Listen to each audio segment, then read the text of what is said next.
Para po simulan ang ating program, may I call on Maria Asile, Nicole Itale para i-lead ang Philippine National Anthem.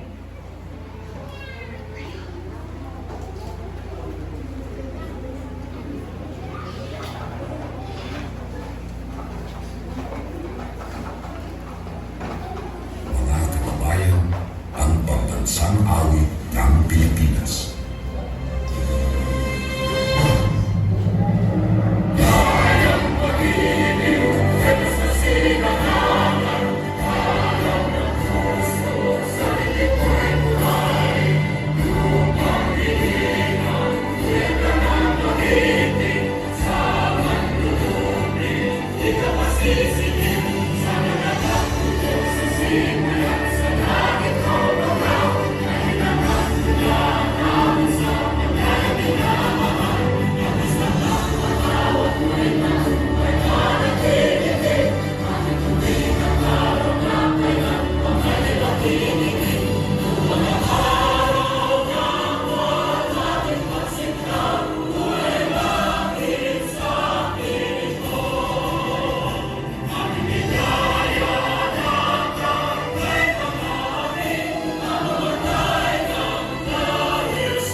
Lead the Philippine flag.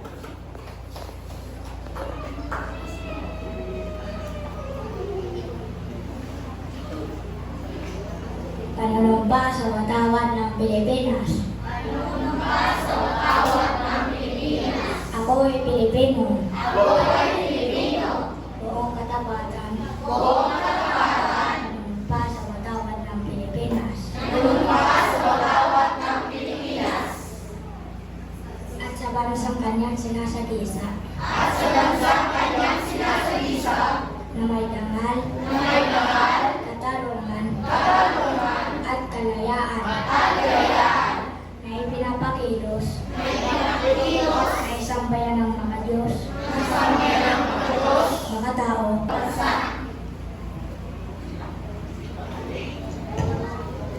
VPS pledge to the Christian flag to be led by Sidling Kyle Danrex and Bagapuro.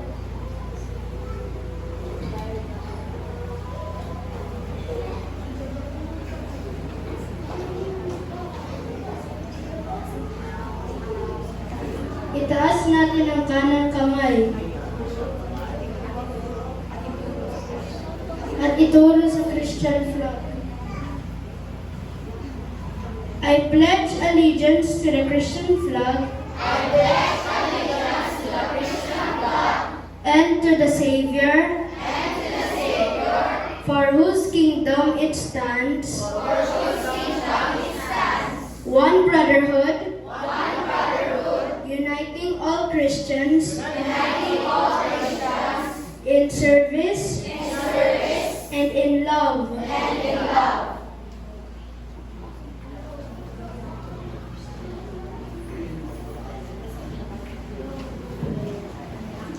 PBS pledge back to the Bible to believe Charabi and Motu.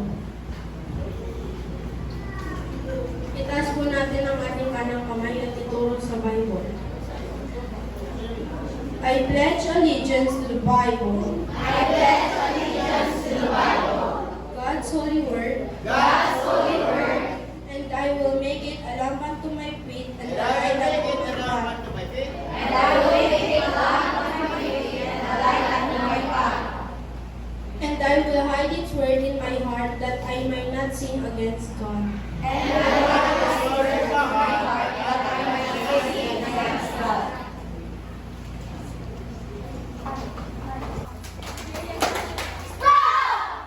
Ano pa naman yung sa vals? And it's our roots. 1, 2, 3.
tinawag ako sa opportunity makaiba po na maging assistant teacher or gardener po sa BBS. Although po nag-struggle ako hindi po kaya ako masyadong masaigin, bagang malambing, Pares basta kita. ang pasensya ko po kaya sa igin medyo katigit sana po, kaya sabi ko, nag-pray po ako na sana po tawan niya ako sa patience. So, sa ito po, di mga duwa to, di po ako sa ito present dahil sa mga personal reasons. Happy man po ako, na-enjoy ko po iyata, lalo na po po last day na medyo nakabanding ko na po itong mga igin. Amo po ang pinapasalamat ko.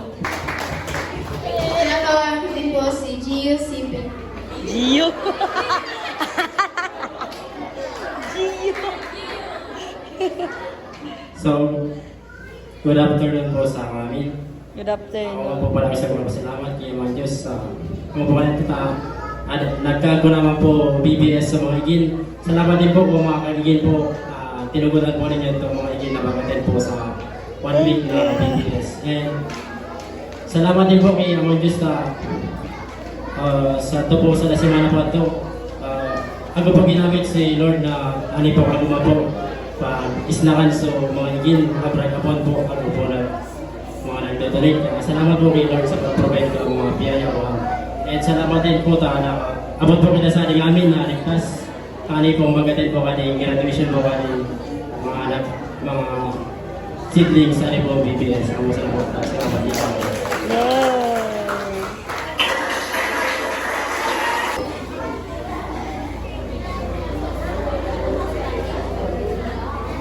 Second Corinthians 9:8. And God is able to bless you abundantly, so that in all things at all times, having all that you need, you will abound in every good work. Psalms 23:4. Even though I walk in the darkness valley, I will fear no evil, for you are with me. Your rod and your staff, they comfort me.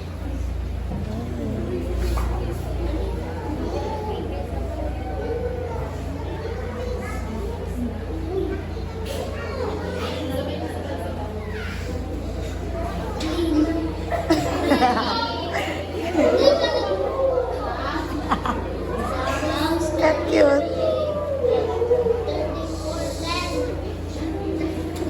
Psalms 34:10. The lions may grow big and hungry, but those who seek the Lord lack no good things. Kailangan. Psalms 119:105. Your word is a lamp to my feet and a light to my path. Psalms 34:8. Taste and see that the Lord is good. Blessed is the one who takes refuge in Him.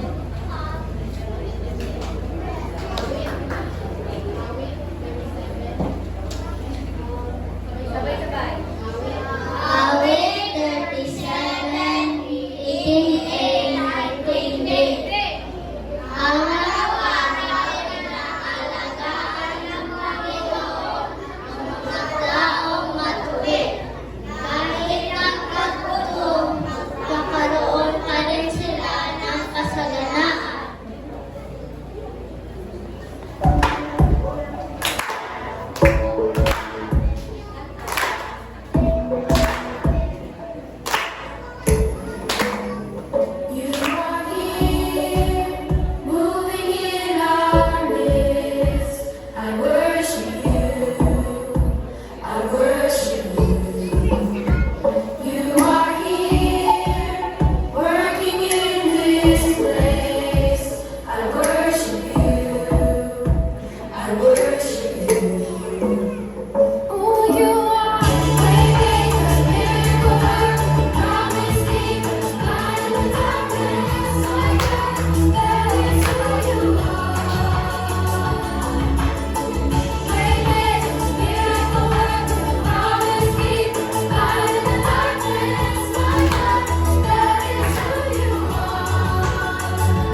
Diyan sa club.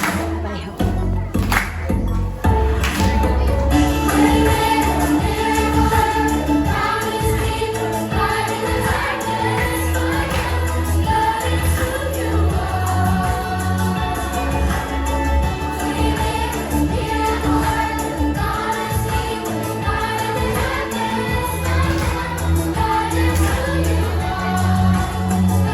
Kembon!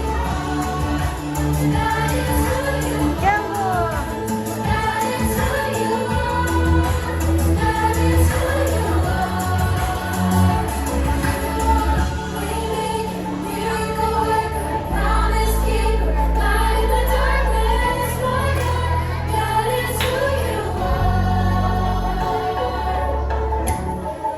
Clap na, clap na!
Thank you mga Madam MC. Salamat sa Diyos. Ilang bahagi ng salita ng Diyos mula po sa ikatlong kabanata ng Aklat ng mga Kawikaan. Sabi po dito, my child, never forget the things I have taught you. Store my commands in your heart. If you do this, you will live many years in your life and will be satisfying. Never let loyalty and kindness leave you. Tie them around your neck as a reminder. Write them deep within your heart. Then you will find favor with both God and people. And you will earn a good reputation. Trust in the Lord with all your heart. Do not depend on your own understanding. Seek His will in all you do, and He will show you which path to take. Don't be impressed with your own wisdom. Instead, fear the Lord and turn away from evil. Then you will have healing for your body and strength for your bones. Salamat sa Diyos na kanyang usipan. In another part ng Proverbs, sabi po siya, train up a child while they are still young. And when they grow old, they will not depart from it.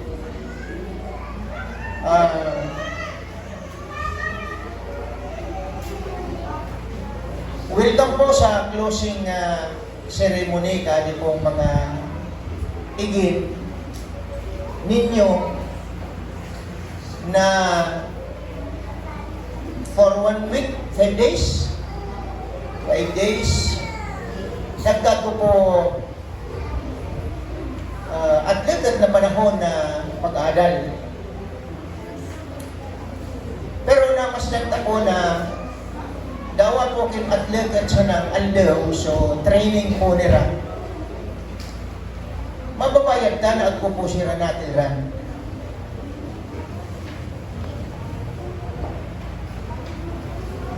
Kaya, in connection for that, I would like to thank sa mga parents na diri po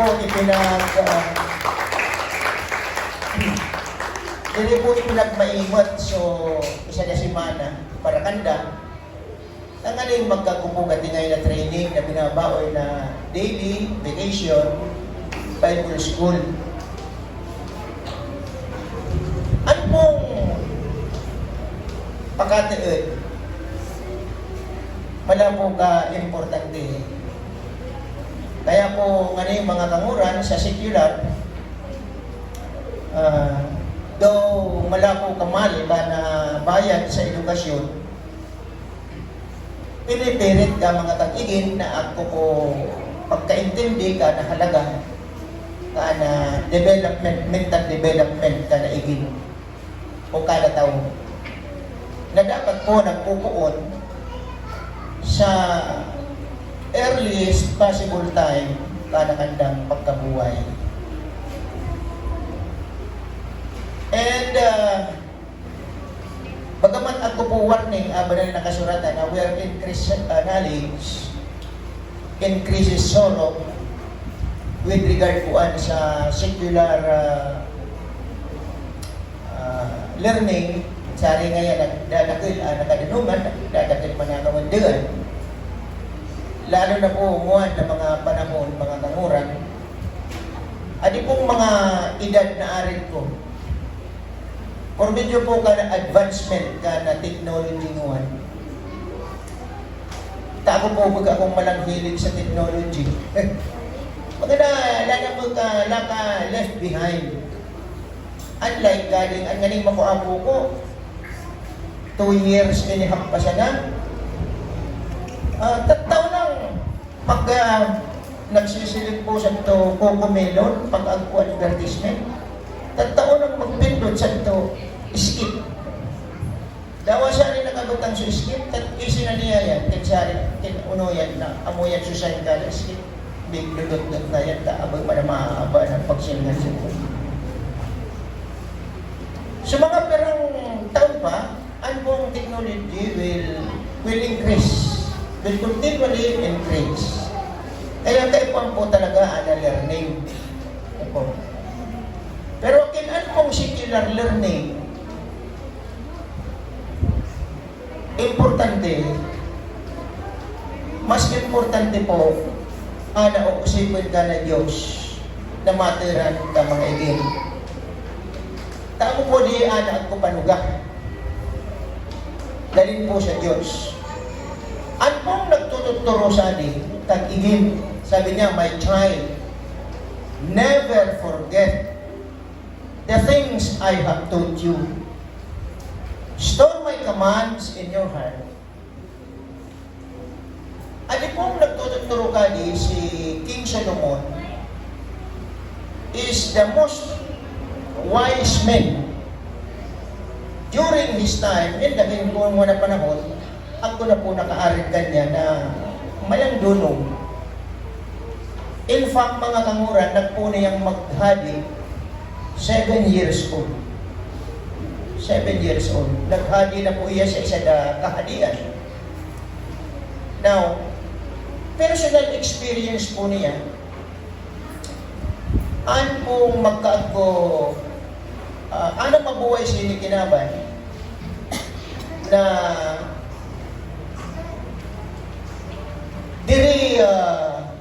diri kumuyog ka buhat ka na Diyos, siya ako kumuyog sa Diyos. Naintindihan po niya. Namuhay po iyan na baga pong puyon sa Diyos. There was a time.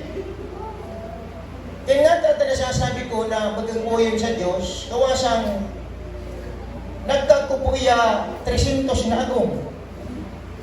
Nagkakupuya, rinugangan pa na 300 sa agong naan sa 700 concubines.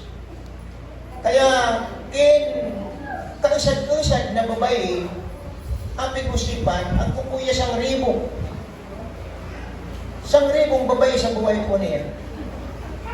And then, nagpag-ipo ngayon po sa sungami na maliban po sa pinakamadunong, sa kanyang pag-ahali, uno po sa kayamanan, di masabing kayamanan. Kaya sungami na gusto niyang ibuon, magiging posible. Nagpag-ipo sa garden, nagpag-ipo sa mga dams, nagbilugiya sa choir na para kanta, 24 hours a day, every day. Dire po mapupundi sa magkakanta, pasursalida, kingaran sa pag-iinumon, supisente, bastante, and everything po na pwedeng maging aktibidad ka na tao, sili Kinaban, na-inverto na po si Solomon. Pero at the end of the day, kung kanyang buhay, sabi niya, meaningless. All are meaningless. Nga minagto, sabi niya, sayang na aktibidad sa buhay sa mata ka na Diyos. Tapos dinunod po kanto, nga pansamantala sa naman, nakaugman. Kaya, kung iya kurang na, napag-realisar niya, ang ngayang pinakamaray, mag-enjoy ka sa pagkabuhay. Ibon mo ang amin mong magigibo, ang anikang maging maugma. Alaban, habang ikaw nag-uugma, ano Diyos dapat nag-uugma man para kakanimong gibo. Bagasa ng ikaw nag-uugma, pagkatapos ala Diyos, naagagad ka mo, takinagi mo magkaguyon sa tukabuhatan kakagurangan. Awan personal niyang experience. Kaya ako mayada up, number 1 na ining duty ka na tao. Makatakuti ka sa Diyos, kutubon mo ang kanyang mga kabutan. Kaya, or medyo ka personal na yung experience na iya nag-uugma, pero so, akabla lang, di rin nag-uugma, ang sabi niya, aaton ang munali, my child, never forget the things I have taught you. Store my commands in your heart.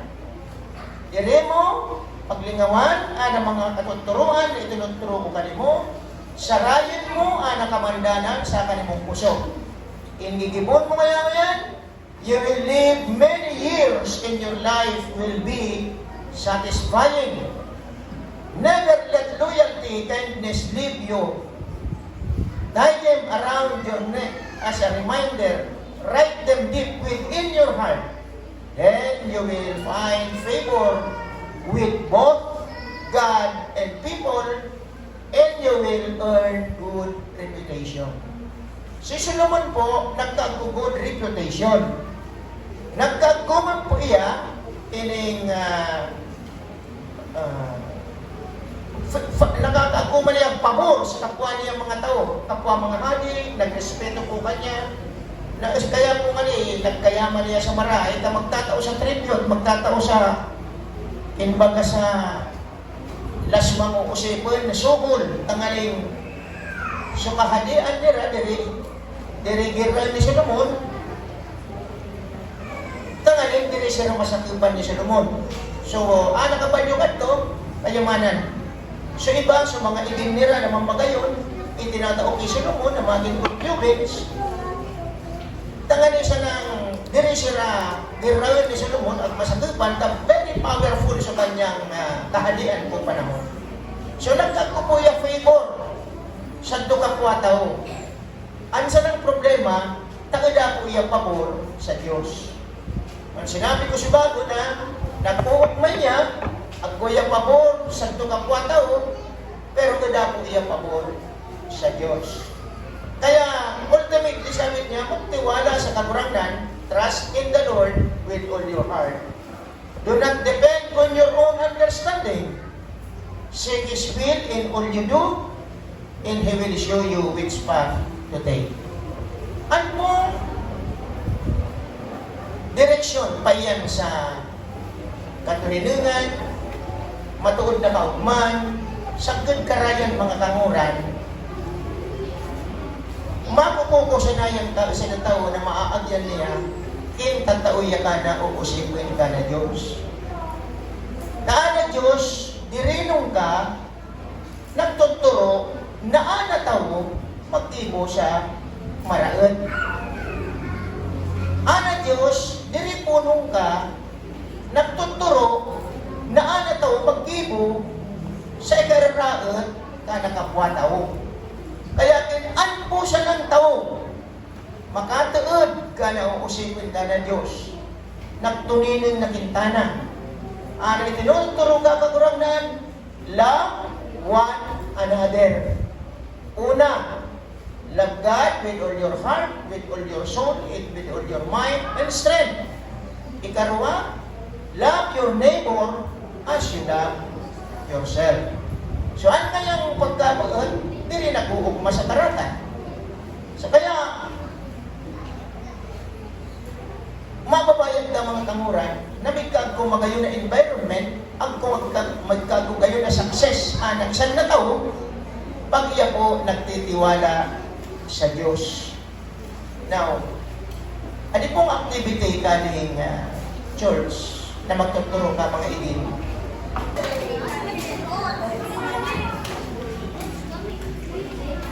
Pastor Elian R. Salvador, and to our directress, Sharon P. Bermeo, may I present to you the 9 graduates.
Ayan. Isa sila sa mga backup natin. Ayan. Kung bakit nakasurvive ang ating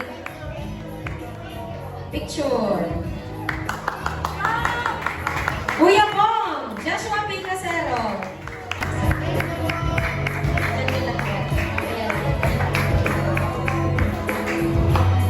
Sister Melody and Angeles. Arifan. Nagtago ulit next year. And Legardo and Ate Sharina and Legardo. Sobrang thankful po kami. Kung pagka-circular. Picture po.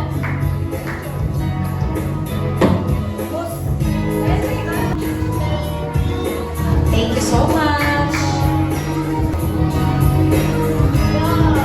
Yeah, may pamang. Sana ko.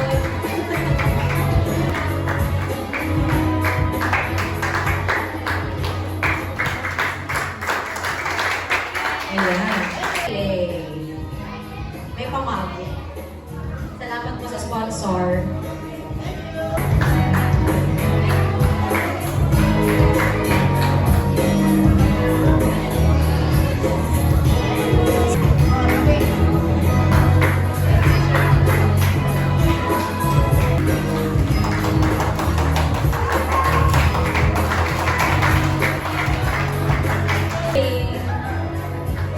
Dahil double effort,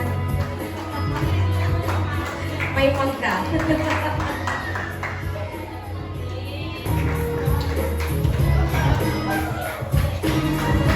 Sofia Llagas. Gardener ng Sprout, sino? Ate Kai, pero ang tunay niyang pangalan ay Johans Kaiser. Assistant Gardener